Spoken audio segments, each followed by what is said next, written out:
ಎಲ್ಲರಿಗೂ ನಮಸ್ಕಾರ. ಮೊದಲಿಗೆ ಇದು ತುಂಬಲಾರದ ನಷ್ಟ ನಮ್ಮ ಇಂಡಸ್ಟ್ರಿಗೆ. ಗುರುಪ್ರಸಾದ್ ಅವರು ಇಲ್ಲೇ ಇರೋದು, ಅವರಿಂದ ಈ ಕಾರ್ಯಕ್ರಮ ನಡೀತಾ ಇರೋದೇ ಒಂದು ದುಃಖದ ಸಂಗತಿ. ಇಂಥ ಒಳ್ಳೆ ಟ್ಯಾಲೆಂಟು. ಈಗ ಈ ಸಾಂಗ್ ಒಂದರಲ್ಲೇ ಅವರು ಯಾವ ಮಟ್ಟದ ಕ್ರಿಯೇಟಿವಿಟಿ ಇರೋರು ಅಂತ ಗೊತ್ತಾಗುತ್ತೆ. ಸೊ ಇದು ಅವರ ಕೊನೆ ಪ್ರಯತ್ನ, ಕೊನೆ ಸಿನಿಮಾ ಆಗಿದೆ. ಅದಕ್ಕೆ ಸಹಕಾರ ಮಾಡಿರೋದಂಥ ರವಿಯವರಾಗಿರಿ, ರಮೇಶ್ ಅವರು ಮತ್ತು ಅವ್ರ ಸ್ನೇಹಿತರಿಗೆ ತುಂಬ ಒಳ್ಳೇದಾಗಲಿ. ಅವರೊಂದು ಒಳ್ಳೆ ಕಾಸು ಕೂಡ ಈ ಸಿನಿಮಾದ ಲಾಭದಿಂದ ಏನೋ ಒಂದು ಹೇಳಿದ್ದಾರೆ. ಸೊ ಹಂಗಾಗಿ ದೊಡ್ಡ ಮಟ್ಟದ ಯಶಸ್ಸು ಕಾಣಲಿ ಅಂತ ಹಾರೈಸ್ತೀನಿ. Thank you. ಎಲ್ರಿಗೂ ನಮಸ್ಕಾರ.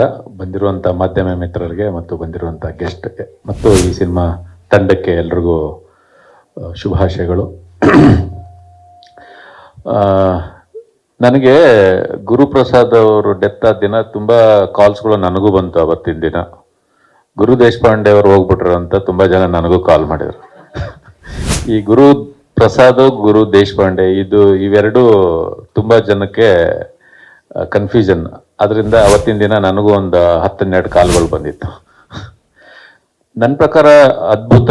ಅವರ ವೈಯಕ್ತಿಕ ಜೀವನದ ಬಗ್ಗೆ ನಾನು ಹೆಚ್ಚು ಮಾತಾಡೋದಲ್ಲ, ಆದರೆ ಇಂಡಸ್ಟ್ರಿ, ನಾವು ಆ್ಯಸ್ ಎ ಡೈರೆಕ್ಟರ್ ಆಗಿ, ಆ್ಯಸ್ ಎ ರೈಟರ್ ಆಗಿ ಅವರು ತುಂಬ ದೊಡ್ಡ ಸಾಧನೆ ಇಂಡಸ್ಟ್ರಿಗೆ.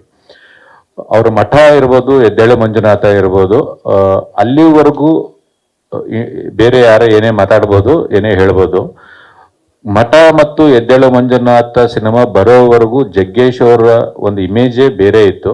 ಮಠ ಮತ್ತು ಎದ್ದೇಳು ಮಂಜುನಾಥ ಬಂದ ಮೇಲೆ ಅವರ ನಿಜವಾದ ಬೇರೆಯ ಒಂದು ಇಮೇಜನ್ನು ತಂದುಕೊಟ್ಟ ನಿರ್ದೇಶಕರು. ಅದ್ರ ಬಗ್ಗೆ ಯಾವುದೇ ಡೌಟು ಇಲ್ಲ. ಒಂದು ಕಾರ್ಪೊರೇಟ್ ಸೆಕ್ಟರು ಮತ್ತು ಒಂದು ಇಂಟೆಲಿಜೆಂಟ್ ಆಡಿಯನ್ಸು ಜಗ್ಗೇಶ್ ಅವ್ರನ್ನ ಸಿನಿಮಾನ ನೋಡಕ್ ಸ್ಟಾರ್ಟ್ ಮಾಡಿದ್ದೆ ಮಠ ಮತ್ತು ಎದ್ದೇಳು ಮಂಜುನಾಥ. ಇದು ಯಾರು ಇಲ್ಲ ಅಂತಲೂ ಹೇಳಕ್ ಸಾಧ್ಯನೇ ಇಲ್ಲ.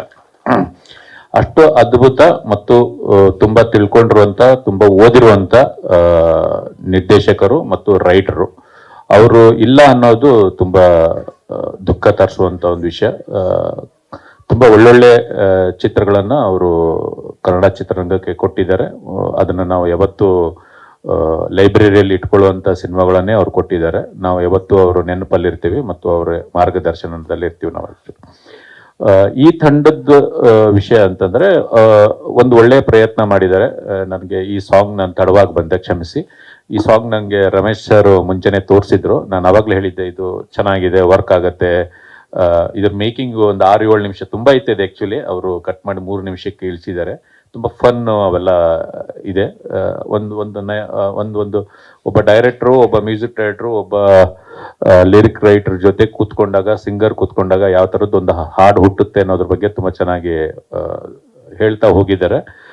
ಇದು ಒಂದು ಇವಾಗ ಬರ್ತಾ ಇರುವಂಥ ಟೀಮ್ಗಳಿಗೆ ಇದು ಪೂರ್ತಿ ಬಿಡಿ ಅಂತಲೇ ಹೇಳೋದು. ಯೂಟ್ಯೂಬಲ್ಲಿ ಅಲ್ಲಿ ತುಂಬ ಪೂರ್ತಿ ಬಿಡಿ.